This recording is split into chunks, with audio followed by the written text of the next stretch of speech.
지난 시간 다윗의 인구조사와 그로 인한 하나님의 징계에 대해서 우리가 보았었습니다.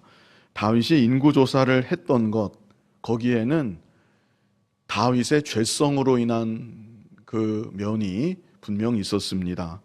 그러나 더 중요한 것은 그 일을 통하여서 이스라엘 백성들을 징계하시려는 하나님의 계획이 있었다는 것입니다. 사무엘하 24장 1절을 보시면요, 여호와께서 다시 이스라엘을 향하여 진노하사 그들을 치시려고 다윗을 격동시키사 가서 이스라엘과 유다의 인구를 조사하라 하신지라 그랬습니다. 하나님께서 다윗을 격동시키셨다는 이 말씀, 여기에 대해서 하나님께서 다윗의 죄성을 얼마든지 막으실 수도 있었지만 막지 않으시고 그냥 내버려 두신 것이라고 설명을 드렸었습니다. 그래서 다윗은 인구조사라는 죄를 짓고 말았고 그로 인한 하나님의 징계가 내렸습니다. 그 결과 단에서부터 부엘세바까지 7만 명의 백성이 전염병으로 순식간에 죽고 말았습니다. 이때 다윗이 죽어가는 백성들의 모습을 보면서 하나님께 기도를 했는데요, 그 내용이 사무엘하 24장 17절에 있습니다. 우리 같이 한번 읽어보겠습니다. 다윗이 백성을 치는 천사를 보고 곧 여호와께 아뢰어 이르되 나는 범죄하였고 악을 행하였거니와 이 양무리는 무엇을 행하였나이까? 청하건대 주의 손으로 나와 내 아버지의 집을 치소서 하니라. 이때 죽어가는 백성들, 그냥 이유 없이 죽는 것이 아니고 자신들의 죄값으로 인하여 죽는 것입니다. 그렇다면 이들의 죄가 무엇이었을까? 보통 생각하기는 다윗을 향한 반역이었다고 봅니다. 하나님께서 다윗 왕을 기름 부어 세워주셨는데 이스라엘 백성들은 그런 다윗 왕을 끊임없이 거슬렀습니다. 압살롬이나 세바 같은 사람이 일어나 다윗을 향해 반역을 일으켰을 때에는 이스라엘 백성들이 적극 압살롬과 세바의 편에 섰었습니다. 이에 하나님께서 과거 광야에서 원망하고 불평하고 모세를 향해 돌을 들어 치려 했던 그 백성들을 징계하셨던 것처럼 다윗 시대에 비슷한 모습의 이스라엘 백성들을 전염병으로 징계하셨던 것입니다. 그런데 다윗은 그런 백성들의 모습을 보면서 저들은 이런 벌을 받아 마땅하다 그랬던 것이 아니고 하나님 앞에 기도를 했던 것이죠. 여기 기도하기를 나는 범죄하였고 악을 행하였거니와, 백성들의 죄를 보기보다 다윗 왕은 자신의 죄를 먼저 자복하고 회개한 것이죠. 그러면서 또 다윗이 뭐라고 기도를 합니까? 이 양무리는 무엇을 행하였나이까? 청하건대 주의 손으로 나와 내 아버지의 집을 치소서. 지난 시간에도 말씀을 드렸지만 바로 이 모습이 하나님께서 기뻐하시는 통치자의 모습이라고 했습니다. 하나님께서 원하시고 바라시는 이스라엘의 왕의 모습, 그것은 백성들 위에 군림하는 그런 왕이 아닌 것입니다. 그것은 세상 왕이나 그렇게 하는 것이지 하나님은 결코 이스라엘의 왕이 그런 모습이 되는 것을 원치 않으십니다. 하나님이 원하시는 왕의 모습, 그 모습은 양들을 돌보는 목자의 심정으로 백성들을 사랑하고, 여기 다윗이 고백하는 것처럼 자신의 생명을 다하여서 백성들을 보호하고 백성들을 위하고, 이런 왕이야말로 하나님께서 바라시는 이상적인 지도자의 모습인 것입니다. 다윗은 그의 통치 말기에 비로소 이런 이상적인 왕의 모습을 나타내고 있는 것이고, 이런 다윗의 모습은 우리의 진짜 왕이신 예수 그리스도를 많이 닮은 것이라고 지난 시간에 말씀을 드렸었습니다. 오늘날 주님의 몸된 교회를 받들어 섬기는 우리들도 우리의 목자이시고 교회의 머리이신 예수님의 모습을 점점 더 닮아가야 될 것입니다. 그것이 무엇보다도 가장 중요한 일이라고 하겠습니다.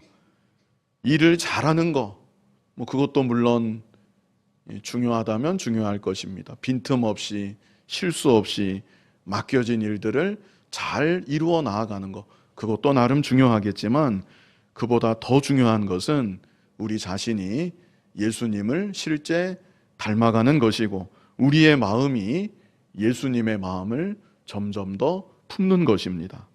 그래서 예수님의 마음으로 다른 형제들을 섬기고 예수님의 마음으로 교회를 섬기는 그런 우리들의 모습이 점점 더 되어졌으면 좋겠습니다. 이어지는 이 시간 본문에는 다윗이 아라우나의 타작마당에서 하나님께 제사를 드리고 이에 하나님의 진노가 완전히 그치게 됨을 말씀하고 있습니다. 제목이 아라우나의 타작마당에서의 제사입니다. 제목을 잘 기억하시면 좋겠습니다. 조금 어려우실 수도 있겠는데 제목이 무엇입니까? 아라우나의 타작마당에서의 제사. 이 제사로 인하여서 하나님의 진노가 완전히 그치게 된다는 것을 말씀하면서 사무엘 성경 전체가 마무리가 되는 것입니다. 중요한 의미가 여기에 있습니다. 그렇다면 이 제사는 어떤 제사였는가? 우리 본문 18절 같이 읽어보겠습니다. 이날에 갓이 다윗에게 이르러 그에게 아뢰되 올라가서 여부스 사람 아라우나의 타작 마당에서 여호와를 위하여 제단을 쌓으소서 하매 선지자 갓이 다윗 왕에게 말한 것이죠. 아라우나의 타작 마당으로 가십시오. 그리고 그곳에서 하나님께 제사할 제단을 쌓으십시오. 이렇게 선지자 갓이 하나님의 명령으로 다윗 왕에게 말한 것입니다. 이 당시 제단이 없었겠는가? 당연히 있었습니다. 하나님의 성막과 제단은 기브온에 있었습니다. 그런데 하나님은 선지자 갓을 통하여서 굳이 아라우나의 타작마당으로 가서 그곳에서 제단을 쌓게 하시는 것입니다. 그래서 다윗이 어떻게 합니까? 우리 19절 같이 읽어보겠습니다. 다윗이 여호와께서 명령하신 바 갓의 말대로 올라가니라. 다윗 왕이 하나님의 뜻이니까 당연히 순종하는 것이죠. 자, 그렇다면 왜 하나님께서 아라우나의 타작마당에 제단을 쌓고 그곳에서 하나님께 제사하게 하시는 것인가? 역대하 3장 1절을 우리 같이 한번 읽어보겠습니다. 같이 읽겠습니다. 솔로몬이 예루살렘 모리아산에 여호와의 전 건축하기를 시작하니 그곳은 전에 여호와께서 그의 아버지 다윗에게 나타나신 곳이요 여부스 사람 오르난의 타작마당에 다윗이 정한 곳이라. 여기는 누구의 타작마당이 나옵니까? 오르난의 타작마당. 오늘 본문에는 아라우나의 타작마당. 그런데 오르난과 아라우나는 같은 사람입니다. 표기법에 따라서 오르난이라고도 하고 아라우나라고도 하는 것이죠. 그래서 역대하 3장 1절에 오르난의 타작마당은 곧 사무엘하 24장의 아라우나의 타작마당입니다. 제가 왜 역대하 3장 1절을 읽었는가? 이 타작마당이 어디에 위치하고 있었습니까?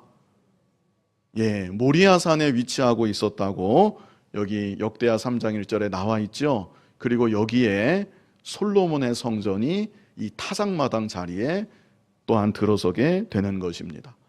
모리아산, 익숙한 지명입니다. 이 모리아산이 또 어디에 나오나요? 중요한 사건이 모리아산에서 또 있었는데 창세기에 나오죠. 우리 창세기 22장 1절로 2절을 같이 한번 읽어보겠습니다. 그 일 후에 하나님이 아브라함을 시험하시려고 그를 부르시되 아브라함아 하시니 그가 이르되 내가 여기 있나이다. 여호와께서 이르시되 내 아들 내 사랑하는 독자 이삭을 데리고 모리아 땅으로 가서 내가 내게 일러준 한 산 거기서 그를 번제로 드리라.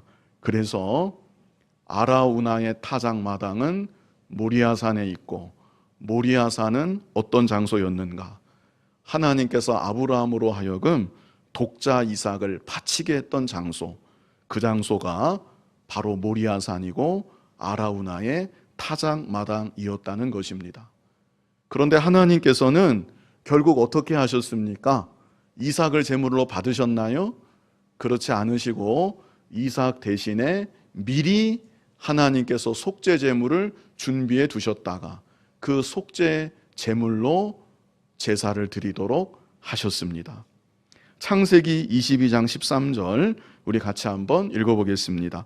아브라함이 눈을 들어 살펴본즉 한 순양이 뒤에 있는데 뿔이 수풀에 걸려 있는지라 아브라함이 가서 그 순양을 가져다가 아들을 대신하여 번제로 드렸더라. 죽어야 할 사람은 누구였습니까? 이삭이었습니다. 그런데 죽어야 할 이삭 대신에 순양이 죽었고, 이삭이 죽었어야 할 그 장소에 순양이 대신 죽은 것이죠. 여기서 순양이 누구를 가리킵니까?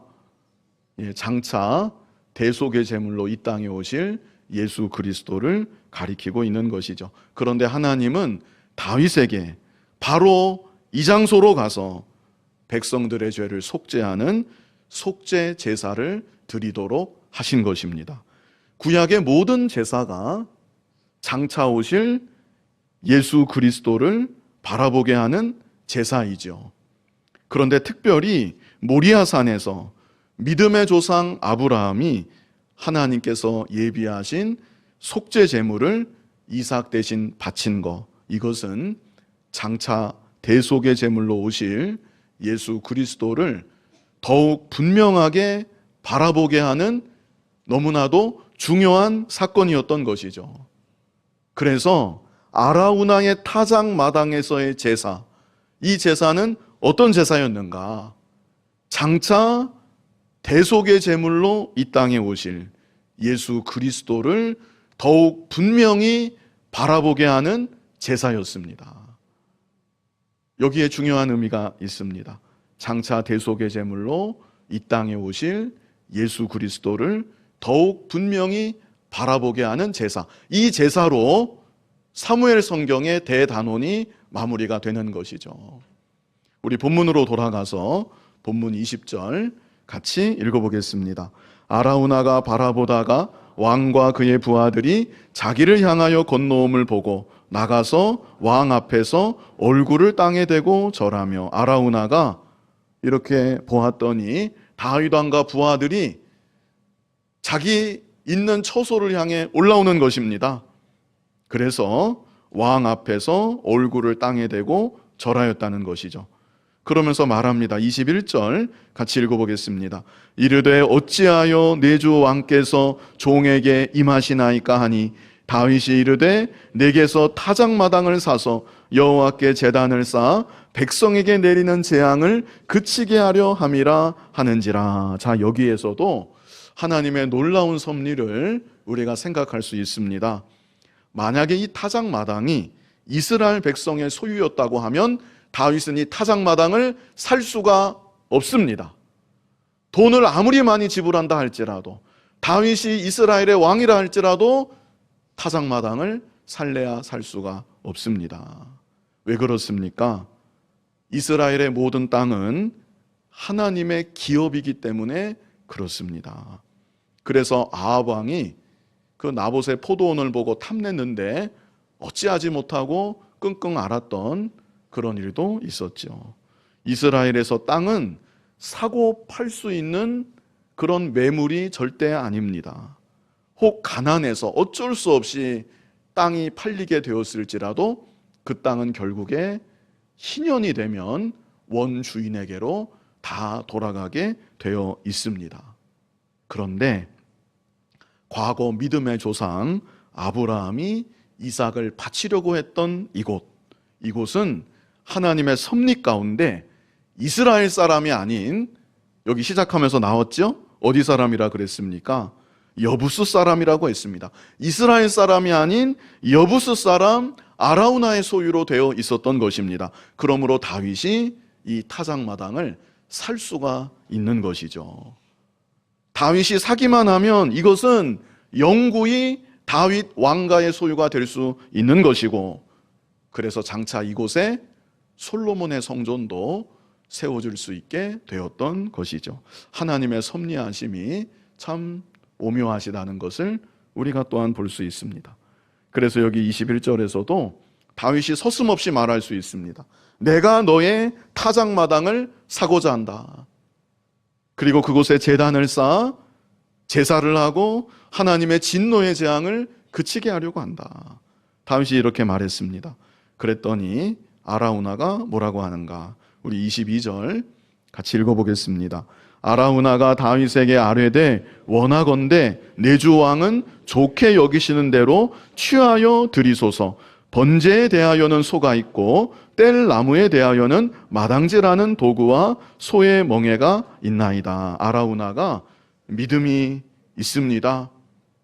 다윗 왕의 말에 너무나 흔쾌히 응하고 있는 것이죠. 얼마든지 왕께서 좋게 여기시는 대로 다 취하여 드리십시오. 그뿐 아니라 제물이 될 소도 여기 있습니다. 뗄 나무도 여기 있습니다. 왕께서 원하시는 대로 다 쓰시면 됩니다. 아라우나가 이렇게 말을 했습니다. 또 23절 계속 말을 하는데요, 우리 같이 읽어보겠습니다. 왕이여 아라우나가 이것을 다 왕께 드리나이다 하고 또 왕께 아뢰되 왕의 하나님 여호와께서 왕을 기쁘게 받으시기를 원하나이다. 아라우나가 다 왕께 드린다는 것입니다. 그리고 또 하는 말이 아무쪼록 왕이 드리는 그 제사 하나님께서 기쁘게 받아주시기를 저도 바랍니다. 이렇게 아라우나가 말한 것이죠. 그러면 이제 제단 쌓고 제사 드리면 될 것 같은데 다윗 왕이 어떻게 했는가? 24절 같이 한번 읽어보겠습니다. 왕이 아라우나에게 이르되 그렇지 아니하다. 내가 값을 주고 내게서 살이라. 값없이는 내 하나님 여호와께 번제를 드리지 아니하리라 하고 다윗이 은 50세겔로 타작마당과 소를 사고, 다윗이 값을 줬습니다.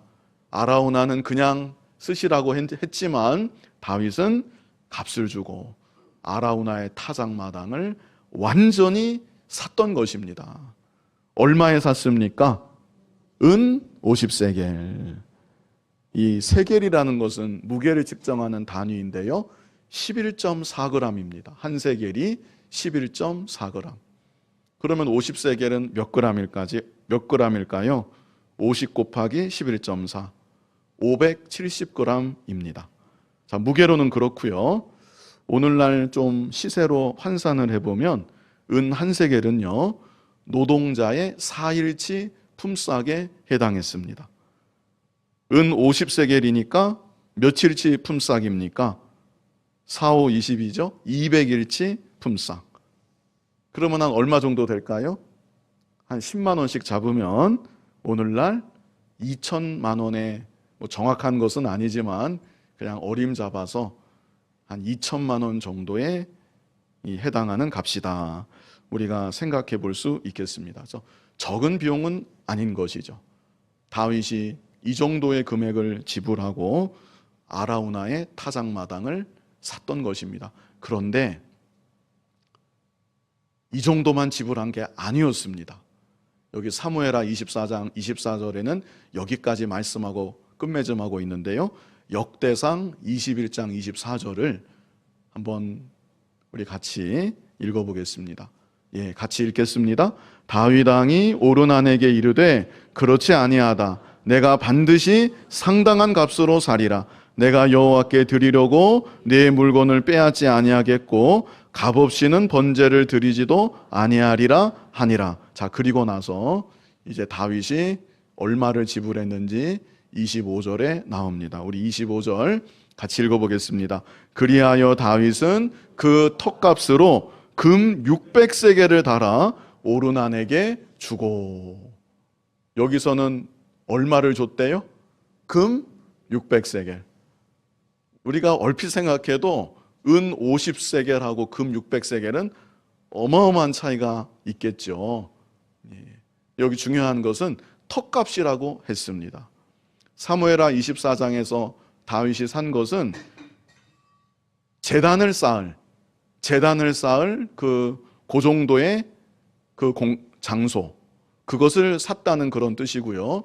다윗은 그것만 산 게 아니라 아예 터 전체를 산 것입니다. 그래서 그 터에 앞으로 솔로몬의 성전이 지어지게 되는 것이죠. 턱값으로 금 600세겔을 지불했다. 이 당시 금의 값은 은의 값에 비하면 적어도 10배 이상 더 비쌌습니다.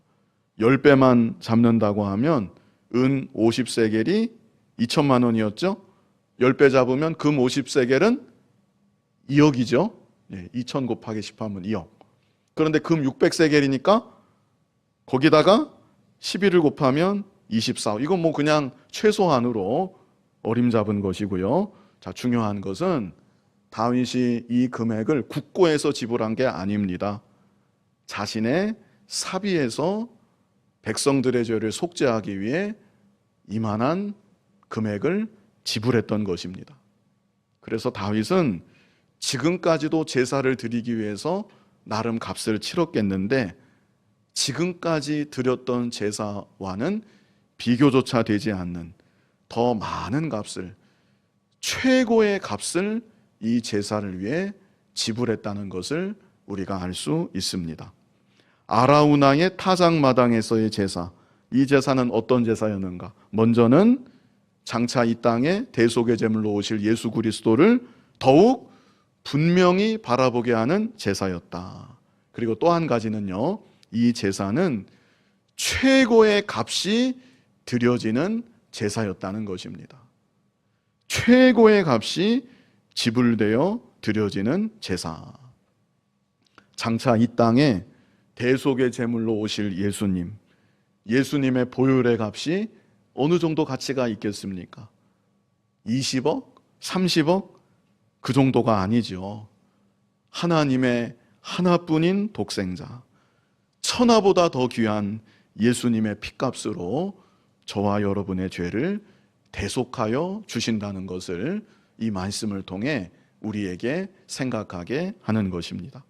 우리 요한복음 3장 16절 오전에도 몇 번 읽었었는데 우리 또 같이 한번 읽어보겠습니다.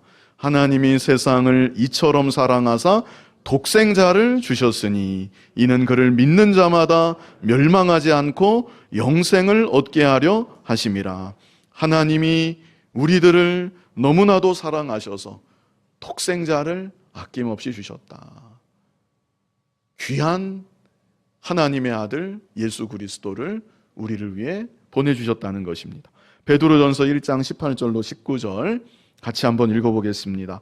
너희가 알거니와 너희 조상이 물려준 헛된 행실에서 대속함을 받은 것은 은이나 금같이 없어질 것으로 된 것이 아니요 오직 흠없고 점없는 어린 양 같은 그리스도의 보배로운 피로 된 것이니라. 아멘. 은이나 금에 비교할 것이 아니라는 것이죠. 흠없고 점없는 어린 양 같은 그리스도의 보배로운 피로 우리의 죄가 대속함 받게 하여 주셨다는 것입니다. 사람들은 끊임없이 자기의 가치를 다른 사람들로부터 확인받고 인정받고 싶어 하는 것 같습니다.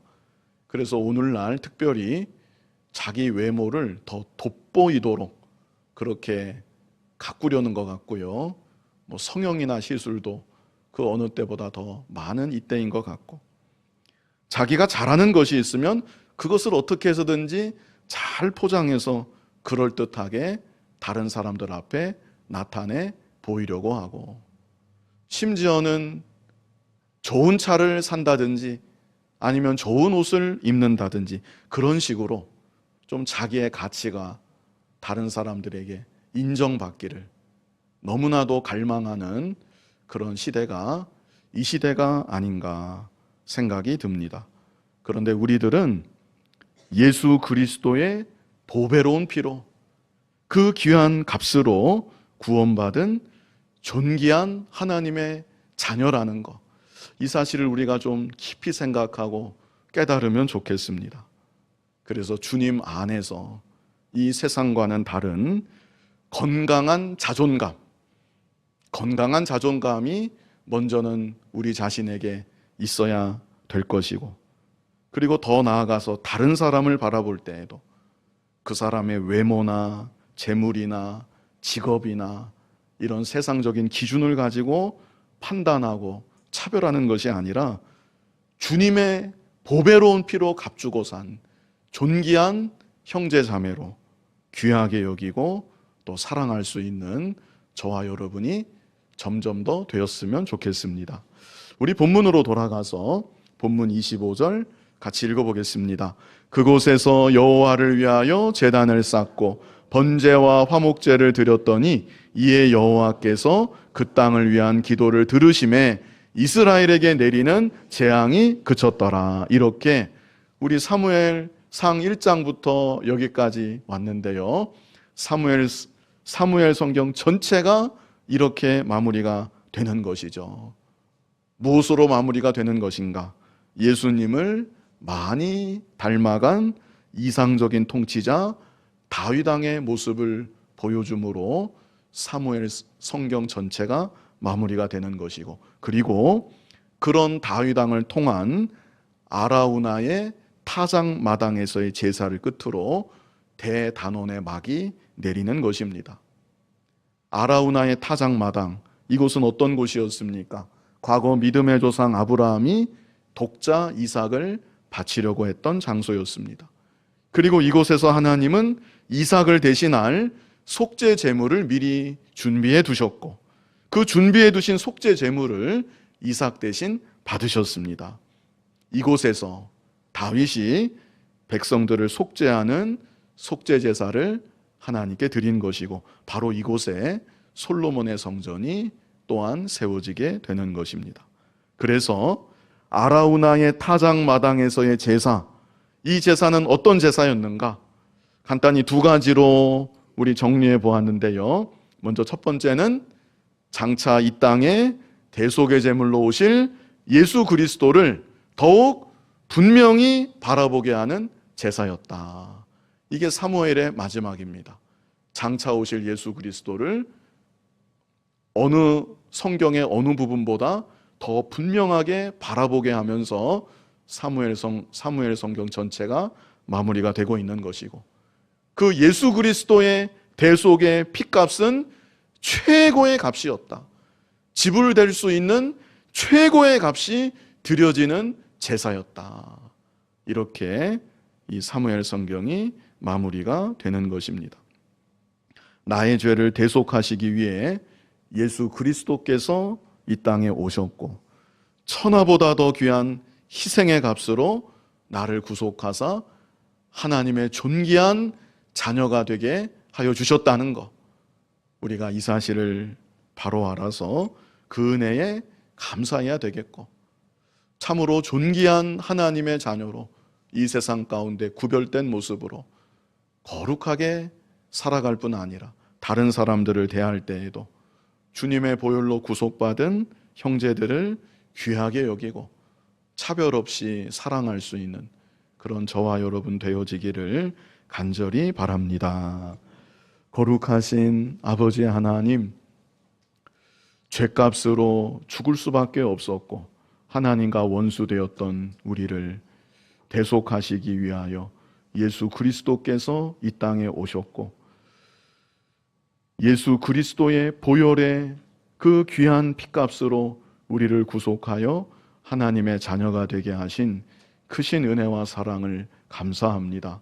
주님의 대속의 그 은혜를 늘 생각하고 묵상하는 우리들 되게 하여 주시고, 하나님 깨닫는 마음을 우리에게 허락하여 주셔서 그 은혜에 참으로 감사하며 존귀한 하나님의 자녀로 세상 가운데 구별된 모습으로 더욱 거룩하게 살아가는 우리들이 다 되게 하여 주시옵소서. 또한 믿음의 형제들을 바라볼 때에 주님의 보배로운 핏값으로 구속함을 받은 형제 자매들로 귀하게 여기고 사랑하고 피 흘려 세우신 주님의 몸된 교회를 더욱 사랑함으로 섬길 수 있는 우리들이 다 되게 하여 주시옵소서. 예수님 이름으로 기도하옵나이다. 아멘.